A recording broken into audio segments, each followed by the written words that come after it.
So I didn't really make an intro, so we'll make this the intro. Hello everyone, this is Jay.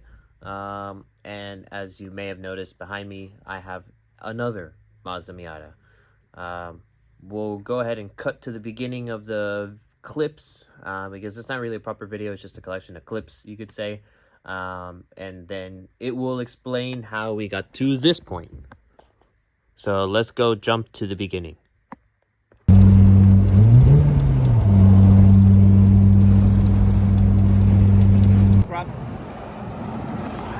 I kind of forgot to put the oil cap back on and we sent oil everywhere. Idiot!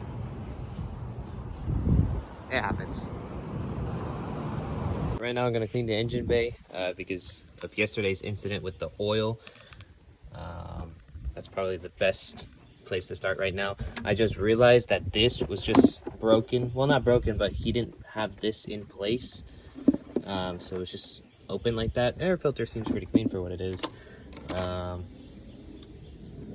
Yeah, not too crazy. It starts up immediately. It sounds super healthy. It sounds crazy because of this bad boy right here. This huge freaking mungus ISR exhaust, which I didn't think I was gonna like it, but I actually kind of like it, I can't lie. Weak, but still pretty freaking cool Workmeisters. I actually really like the way they look, to be honest with you. And some other stuff. Godspeed coilovers, like I said, which I'm gonna take the BCs out of this thing. And I decided I'm gonna keep the hardtop on this one and put it on this one and just sell the car without the hardtop. Yeah.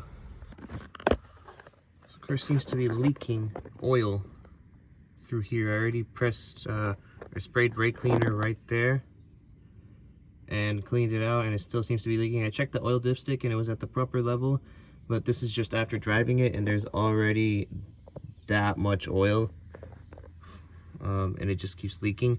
I made sure the oil filter was tight and I spinned it all the way and I touched all around the oil filter and it was completely dry. So my next assumption is either the oil pan or the oil filter housing is leaking, but it's leaking pretty bad.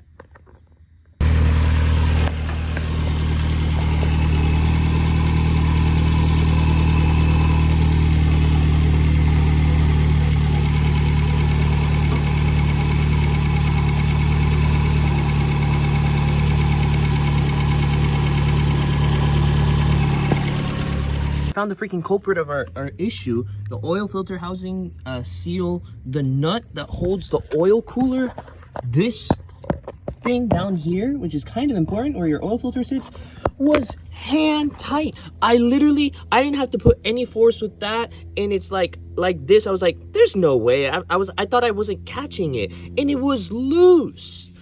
What? How does that get loose? Anyways, I'm gonna pull it out, change that seal, wipe it all off, put it back in, and we should be good. Fixed, boys. Look at this, look at this. Dry as a bone. As they say, dry as a bone.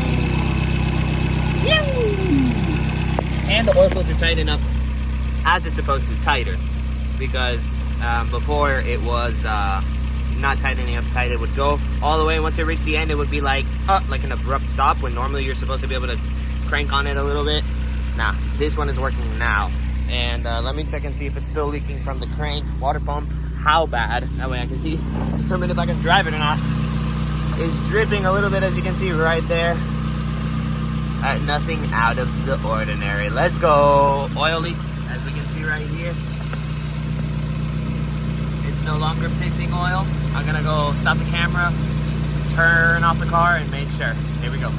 Bro, this is horrible. Look! It's raining inside my car. Oh my gosh. And I'm freaking soaked. I tried to fix it and it went back up. Little update, I got more soaked and I grabbed the bungee cord and pulled it over and put it on the ISR. Hopefully it's fine now, but I didn't get out. All right, just a little update for you guys.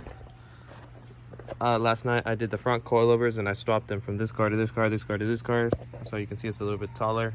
I didn't feel like adjusting them. I did adjust the BCs to be what it was.